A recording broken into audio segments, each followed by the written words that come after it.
Mpenzi msikilizaji na mtazamaji wa kipindi hichi, nikukaribisha tena na ninashukuru sana kwa kuendelea kutufuatilia katika vipindi vyetu vilivyopita na hata ambavyo vitaendelea kutoka. Shukuru kwa kuendelea kutufuatilia katika vipindi vilivyopita, lakini pia vile ambavyo tunaendelea kukuletea kwako. Wewe ni mdau wetu mzuri sana, na usisahau ku-like, kusubscribe na ku-comment kila pale ambapo vipata vipindi hivi kupitia YouTube channel, kupitia Facebook, Twitter na sehemu zote zile ambazo au hata kushirikisha na rafiki yako, tafuta pale ambapo tunapata. Nikukaribisha sana leo nitakwenda kuongea kuhusu kufanya urafiki. Urafiki ni kitu cha muhimu zaidi, kitu cha msingi sana. Kuna urafiki kati ya mtu na mtu na watu, mtu na jamii, mtu na nchi na vitu kama hivyo. Lakini mwisho wa siku tutakuja kugundua kabisa urafiki ni kitu cha msingi sana. Karibu nikupatie hatua na namna ya kufanya urafiki bora. Karibu sana. Njia ya kwanza ya kufanya marafiki ni kutafuta sehemu ambazo unaweza kupata marafiki. Sehemu ya kwanza inaweza kuwa kwenye mashirika au klabu. Klabu inaweza kuwa klabu ya michezo, klabu ya watu wanaokusanyika, klabu yenye watu ambao wanafanana mambo wanaopenda. Klabu yoyote ile, ili mradi ina watu, hiyo ni sehemu nzuri ya kupata marafiki. Lakini unapotafuta klabu au shirika, hakikisha utendaji wa kazi unaofanyika katika klabu ile au shirika lile linaendana na matamanio au vitu ambavyo unapenda. Priorities, favorite things na vitu kama hivyo ni vitu vya muhimu sana vya kuangalia wakati ambapo unataka kujiunga au kutafuta shirika au klabu ambalo unaweza kupata watu. Lakini pia sehemu ya pili ya kutafuta marafiki ni kwenye timu za michezo. Timu za michezo zinaweza kuwa sehemu nzuri za kupata marafiki. Mathalan, ukiwa kwenye timu, ukijiunga na timu ya mpira au timu ya wanariadha au timu ya watu wanaoogelea au timu yoyote ile, kulingana na kitu ambacho unakipenda wewe, inaweza kufanya wewe kukutana na marafiki. Kwa sababu ya kwanza, mtatumia muda kwenye mazoezi, na wakati wa mazoezi utakuwa ni muda mzuri wa kufahamiana. Lakini pia mtakaa pamoja wakati mnajadiliana kuhusu habari zinazohusu kile mnachokifanya. Lakini pia mtashangilia na kuwa na furaha pamoja. Hii ni sehemu moja nzuri ya kukutana na marafiki wapya. Ya tatu ni kujitolea. Unaweza kujitolea kwenye shirika lote, lakini pia unaweza kujitolea kwenye huduma za jamii, unaweza kujitolea hospitalini, unaweza kujitolea shuleni, unaweza kujitolea kwenye sehemu zote zile ambazo zinatoa huduma ya jamii. Hii yote ni ili uweze kuwasaidia watu, na wakati unapokuwa mzuri kwa watu unaanza kupendwa, na ukianza kupendwa ina maana kwamba hii ni njia mojawapo ya kuwa marafiki. Kumbuka hizi ni njia ambazo ziko ndani ya hatua ya kwanza ya kutafuta sehemu ambazo unaweza kutengeneza marafiki. Namna ya nne ni kwa Kiingereza wanasema make yourself available, patikana. Kati ya vitu ambavyo vimevunja urafiki au mahusiano ni kutopatikana. Kutopatikana kwa muda ambao unahitajika. Kutopatikana kwa wakati ambako watu wanafikiri ni muhimu wewe kuwepo. Kwa sababu una mambo mengi na vitu vingi na majukumu mengi yanayokuweka busy kwa sababu ya shughuli kadha wa kadha, unajikuta haupatikani. Hii inaweza kukuletea mgogoro. Lakini wakati unatafuta sehemu za kutafuta marafiki wapya au marafiki wazuri, marafiki ambao unawahitaji, hebu jitahidi, tengeneza ratiba yako na upatikane kwa wakati mrefu. Unapata kuna lese una rafiki yako alafu unashangaa anapotea kwa muda mrefu na haonekani, hapatikani na hujui alipo, hata simu hapigi na vitu kama hivyo. Hivyo ni vitu ambavyo vinaweza kufanya urafiki udidimie. Lakini kujifanya wewe mwenyewe kuwepo na kupatikana mbele ya marafiki zako na watu ambao umeanza kufanya nao, itakupatia urahisi wa kuonekana kwamba wewe ni rafiki mzuri na unaelewa. Hatua ya pili ya kufanya urafiki ni kuanza na hatua ya kwanza au kwa Kiingereza make the first move. Kumbuka hatua ya kwanza ilikuwa kutafuta sehemu ambazo unaweza kukutana na marafiki wapya, lakini sehemu ya pili au hatua ya pili ni kufanya mambo ya mwanzoni, making the first move. Unaweza kufanya hii kwa namna zifuatazo. Namna ya kwanza, ongea na watu. Waswahili walisema ongea na watu usaidike. Kwa nini? Kwa sababu kutokana na kuongea na watu wanaweza kufahamu wewe ni mtu wa namna gani, lakini pia wanaweza kujua uzuri wako na ubaya wako, lakini pia wanaweza kukupenda au kuchukia. Wakati unapoongea na watu, hakikisha unaongea mambo ambayo yanavutia ili uweze kuwafanya waweze kupenda. Hii ni namna ya kwanza. Namna ya pili, hebu watazame watu na jenga sura ya tabasamu. Watazame watu usoni na jenga sura ya tabasamu. Hii itawafanya watu wanaokutazama kuonekana kama mtu mzuri na mtu ambaye unaweza kuwa rafiki. Kuna watu ndio kweli wana sura mbaya, lakini kwa sura mbaya yako ukiweka tabasamu unabadilika na kuwa mtu mwingine ambaye haumaanishi hatari kwa watu. Kwa hiyo tabasamu ni kitu cha muhimu. Na unapoangalia watu, unapoongea na watu, usiangalie pembeni au chini. Hapana, waangalie watu usoni, make eye contact. Na wakati huo ukiwa na tabasamu nzuri usoni, hii itakufanya uonekane mtu mwema kwa mtu ambaye unaongea naye. Maana huwezi kujua nani anaweza kuwa rafiki yako na mzuri katika wakati ambako unahitaji kuwa na marafiki. Namna ya tatu katika hatua hii ya pili ni kuanza kuongea. Ni kweli kabisa, hauwezi ukawa na rafiki kama hauwezi kuongea. Kuongea kuna kufanya uonekane mtu, cha kwanza. Cha pili, kuongea kuna kufanya uweze kufahamika wewe ni mtu wa namna gani. Kwa hiyo kuongea kuna kutakufanya uweze kuwa na marafiki. Lakini namna ya nne katika hatua hii ya pili ni kuongea kidogo na kusikiliza sana. Inashauriwa kitaalamu, ni vizuri ukaongea kwa 30% tu na ukasikiliza kwa 70%. Kuongea kwa 30% kuna kufanya uwe na maongezi machache, lakini kusikiliza kwa 70% kuna kufanya usikilize na ufahamu vitu vingi kutoka marafiki, lakini pia upate muda wa kuwajua watu hawa ni watu wa namna gani, hawa ambao wanaongea na wao unasikiliza. Lakini hata hivyo, kusikiliza ni hatua bora ya kupima kiwango cha hekima kilicho ndani ya mtu. Wacha nikwambie, kuna watu ambao wanapenda kusikiliza sana.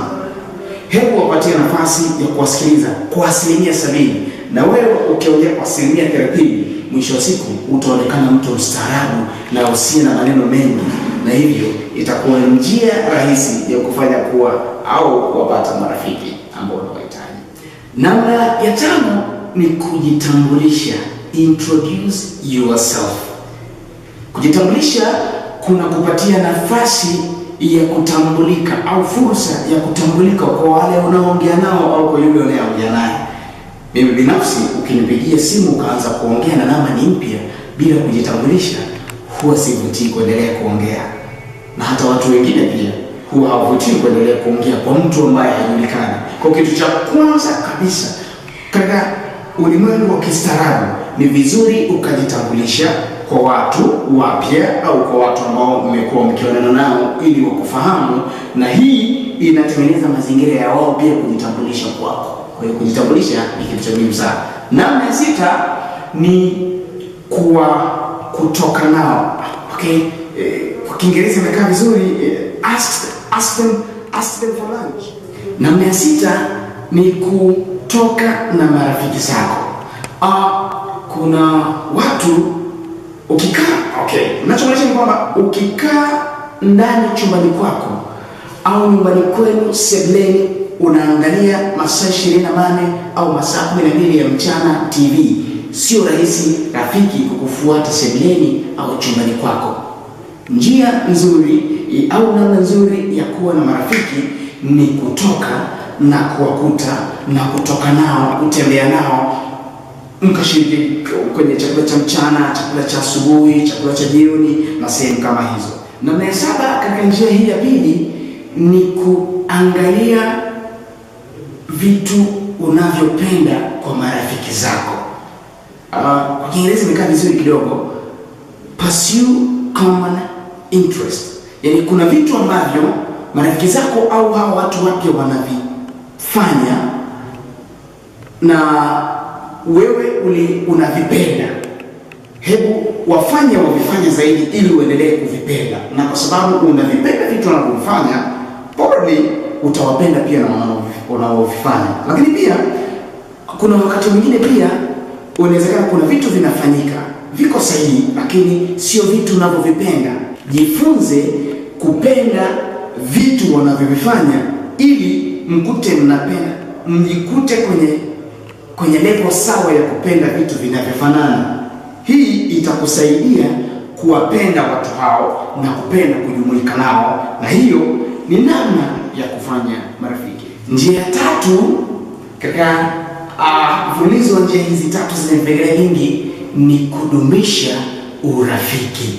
Sasa baada ya kuwa umetafuta sehemu za kuwapata marafiki, lakini pia umetengeneza hatua ya kwanza ya kuwapata marafiki kwa steps ambazo tumeziangalia, sasa inawezekana kabisa mmeshakutana kwenye level ambayo fulani na fulani au fulani wewe unaweza kuwa marafiki. Hatua hii inayofuata ni kusaidia wewe kudumisha urafiki. Tunadumishaje urafiki? Namna ya kwanza ya kudumisha urafiki ni kuwa mwema kwa rafiki yako au kwa rafiki zako. Kuna wakati ambapo watakuhitaji, kuna wakati ambapo rafiki yako atakuwa na mahitaji ABC. Yote hayo anakuhitaji wewe, unaweza kuwa mwema kufanya. Namna ya pili ni kuwa mzuri kwa rafiki yako, be good. Hii ya kwanza kuwa mwema ni kama to be loyal, lakini hii ya pili ni to be good, kuwa mzuri kwa rafiki yako.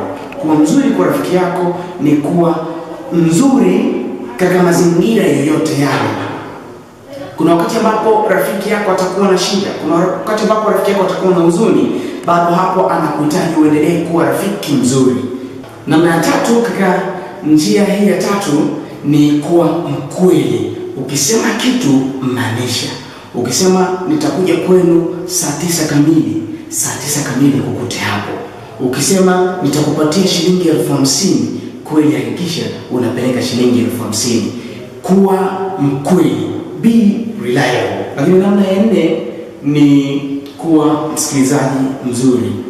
Nimeongelea katika namna ya katika njia ya kwanza pale, lakini kwa namna hii ni kwamba ili uweze kudumisha urafiki katika njia hii ya tatu ni lazima ujifunze kusikiliza sana kuliko kuongea sana. Namna ya 5, aminika. Ni lazima ujifunze kuaminika ili marafiki zako wakuamini. Cha kwanza, anza na kujiamini wewe mwenyewe. Ukijiamini na ukajitahidi kutenda mambo ambayo watu wanaostahili kuaminika wanafanya, basi utawatengenezea mazingira ya marafiki zako kuamini. Ukikopa na ukaahidi kurudisha, rudisha kwa wakati huo ili uaminike. Ukiahidi kufanya jambo fulani, hebu lifanye kama ambavyo umeahidi. Hii itakusaidia kuaminika, na ukiaminika itakuwa ni njia ya kufanya wewe kuwa rafiki mzuri na kudumisha urafiki huo. Watu wameshinda kudumisha urafiki kwa sababu ya ujanja na ukora ambao umewagubika watu, lakini ukijifunza kuaminika utawafanya watu wakuamini hata katika vitu vidogo na vitu vikubwa pia. Lakini namna ya 6 ni kuonyesha ubora wako. Kuna vitu ambavyo unavyo wewe na unaweza kuvifanya vizuri. Ukiwa na marafiki zako, ukiwa na rafiki yako, vifanye kwa ubora wake. Kama unaweza kuimba, imba. Maana inawezekana marafiki zako hawajui kuimba, lakini watavutiwa kwa kuimba kwako. Kama unaweza kufundisha, wafundishe marafiki zako wakati ambapo unapata kitu kipya na watavutiwa kusikiliza. Kama unaweza kufanya kitu fulani kinachoweza kufurahisha marafiki zako, kama unaweza kuruka sambasoti, kama unaweza kuongea comedy na vitu kama hivyo, vivyo vile ambavyo unafahamu wewe unavyo na inawezekana rafiki yako hana, vile vitu vyako vizuri ulivyonavyo, vile vya kuvaa vizuri, kuonekana vizuri, kuchana nywele vizuri, kuvaa miwani na vitu kama hivyo, hebu vifanye mbele ya marafiki zako ili waendelee kuona wewe ni wa pekee. Namna ya 7 katika njia hii ya 3 katika kutengeneza na kuimarisha urafiki ni kuwepo. Kwa Kiingereza wanasema keep in touch. Keep in touch maana yake ni kuwepo kwa ajili ya watu fulani, na hii inasaidiwa sana na mawasiliano. Hamjiona na marafiki zako, mtext hata message, habari yako, habari ya asubuhi, ukiweza mpigie, ukiweza fanya hivi na hivi ili ajue unamjali na upo kwa ajili yake. To keep in touch ni njia mojawapo ya kufanya marafiki zako kujua kwamba wewe uko pamoja nao na unawajali na unaona wao ni muhimu, na mtu akigundua unamuona yeye ni muhimu, ni rahisi sana kufanya wewe ni muhimu zaidi. Namna nyingine ya 8 ni kuwa msiri. Kuwa msiri ni jambo la muhimu sana, kwa sababu marafiki zako watakuwa wamekuambia mambo fulani yanayohusu. Sio vizuri kuhamisha taarifa za rafiki mmoja kwenda kwa rafiki mwingine. Sio vizuri kuongea madhaifu ya rafiki yako mmoja kwa marafiki zako wengine au kwa watu wengine, maana wakati watakapojua kwamba umeyaongea, kiukweli kabisa hawataendelea kukupenda, bali utakuwa umepanda alama ya chuki ambayo itakuwa ngumu sana kuifuta na kurejesha na kutengeneza ule urafiki ambao umemaanisha kutengeneza.